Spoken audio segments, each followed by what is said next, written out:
Ketua DPP PDI Perjuangan Puan Maharani mempertimbangkan akan mengusung Kaesang untuk menjadi Gubernur Jawa Tengah. Kok iso? Udah habis stok ya, Mbak? Ya, kita sambut dulu dengan tepuk tangan. Ya, lebih menjual ya Kaesang ya. Lebih laku Kaesang daripada pisangnya ya. Kemarin ada netizen yang komentar, boro-boro mau ngurus Jawa Tengah, ngurus bisnis pisang aja nggak bisa. Nggak tahu kau rupanya itu bisnis pisangnya Kaesang itu menjamur. Memang otak kalau sudah dipenuhi kebencian, ya kan, akan kotor selama-lamanya.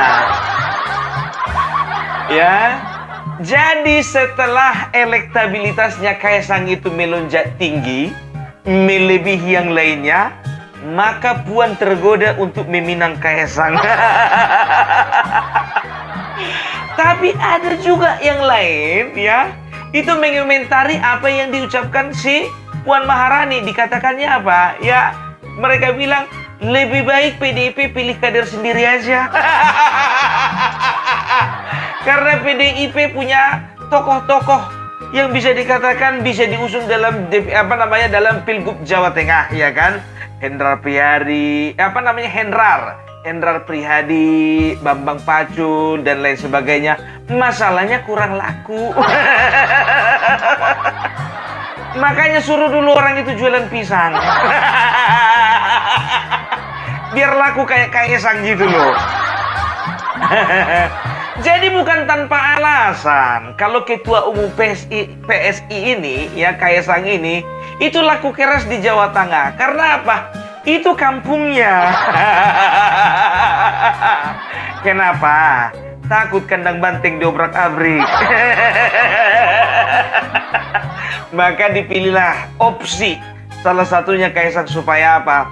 Supaya banteng kandangnya nggak jadi diobrak-abrik. Ya kan, itu kan kiasan. Jangan kalian marah. Asal aku bicara banteng, emang lambang kalian banteng kan? Bukan kelinci kan? Ya kalau aku bicara seperti ini, itu sebuah kiasan semuanya itu, ya kan? Kan nggak secara nyata-nyata obrak-abrik. Gitu dia. Ini akan terjadi, akan terulang sejarah yang kedua kalinya. Apa itu? Setelah Pilpres kandang banteng diobrak-abrik, nah sekali lagi akan diobrak-abrik sama yang namanya Kaesang, ya. Alasan pertama itu dia. Makanya itu Mbak Puan Maharani itu melihat ini Kaesang ini potensial ini. Makanya ya udahlah. Mbak Puan tolonglah bilang sama Ibu Ketum biar langsung dibikin surat tugas. Ya, itu dia. Baru ada berpendapat katanya PDIP ngapain ngambil kader dari yang lain, kader sendiri dong, ya kan? Kenapa, masalahnya apa? Ya, coba. Itu kayak Golkar itu, ya dia ngambil kader dari Gerindra. Ya kan, Deddy Mulyadi dari Gerindra, Bobi Nasution dari Gerindra, tapi surat tugas kan dari Golkar juga. Kenapa enggak keluarin aja lah surat tugas untuk Ketum PSI, itu apa susahnya? Masalahnya sekarang mau apa enggak? Jadi di sini nampak tidak kesehatian, adanya ketidaksehatian antara ya pengurus yang satu dan yang lainnya di dalam PDIP. Aduh. Udahlah, ganti dulu sekjenmu itu biar bisa kalian satu arah. Ini ku tengok, yang satu dukungannya ke kiri, yang satu dukungannya ke kanan. Gimana ini? Ya udah, kalau nggak yakin mengusung kader sendiri, nggak apa-apa kader yang lain lah. Nggak sembarangan itu ketum. Kecil-kecil begitu Kaesang itu ketua umum. Posisi tawarnya tinggi itu. sebelum dipinang partai yang lain gitu loh. Karena apa? Golkar, Gerindra, Nasdem itu udah ngintip-ngintip ke arah Kaisang. Jangan sampai gak dapatan. Mungkin PKB juga. Kecuali kalau di Jawa Timur mungkin PKB punya tokoh sendiri lah. Ini Jawa Tengah. PKB kan dari dulu kan begitu, ngekor aja. Karena apa? Ketua umumnya pun juga nggak pernah mencalonkan diri jadi tidak pernah mendeklarasikan diri menjadi calon presiden. Selalu jadi wakil. Artinya apa? Ikut aja deh. Gitu dia. Ya kalau bisa dibilang Jawa Tengah ini ya, walaupun di situ si merah semuanya, tapi kurasa si merah yang satu lagi, si mawar merah kayaknya punya kesempatan. Ya, ini punya keuntungan loh. Kalau misalnya sempat PDIP mengusung yang namanya Kaisang, yang pertama, ya itu akan terjadi rekonsiliasi antara Banting dengan terahnya Jokowi. Iya, akan terjadi rekonsiliasi. Mana tahu makin ke depan makin pulih kan? Itu yang pertama ya, akan ada rekonsiliasi. Baru yang kedua ya, ini akan menaikkan ratingnya PDIP gitu loh ya. Sementara PDIP kan kemarin sudah pelajaran lah dari Pilpres kemarin kan nggak seberapa. Ya, jangan sampai yang nggak seberapa itu terulang lagi. Gitu loh ya. Ya mudah-mudahan dengan mengusung Kaisang itu nama PDIP ya semakin lama semakin dicintai rakyat. Artinya apa? Ya mungkin selama ini PDIP itu mengedepankan ego, tapi untuk saat ini kayaknya nggak bisa lah ego-egoan ya kan. Bukan maunya partai sekarang. Kata kuncinya maunya rakyat.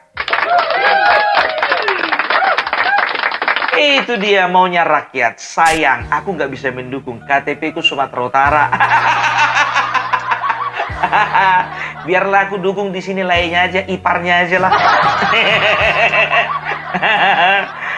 Belum ada arahan, belum.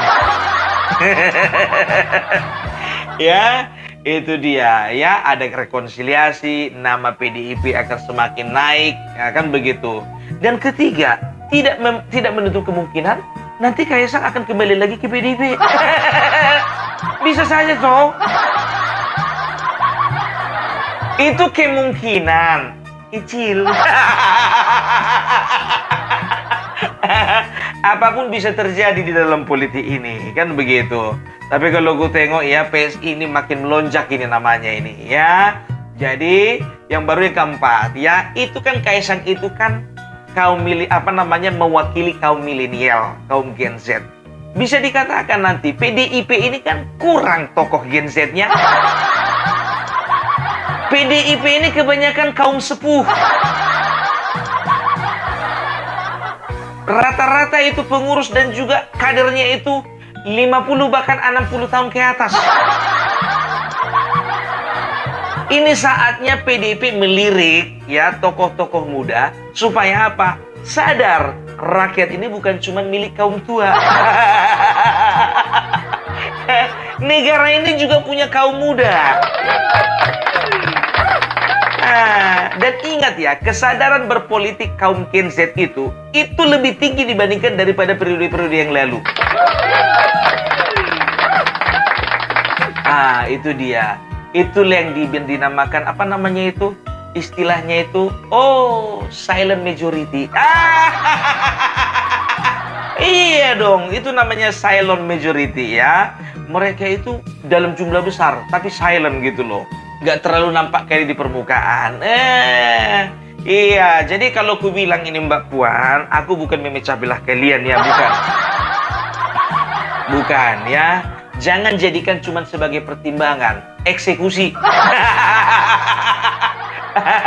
Udah bisa dibikin draftnya itu, surat tugasnya itu. Ya ngomong baik-baiklah, ngomong sama Ibu Ketum. Ini kesempatan emas.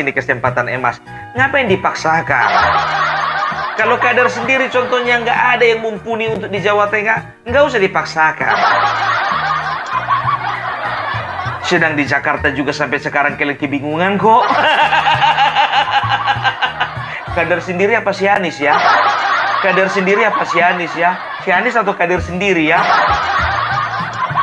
Gitu dia. Ya udah, kalau memang pada prinsipnya kalian itu mementingkan kemenangan, ya udah, nggak usah paksakan kader sendiri lah.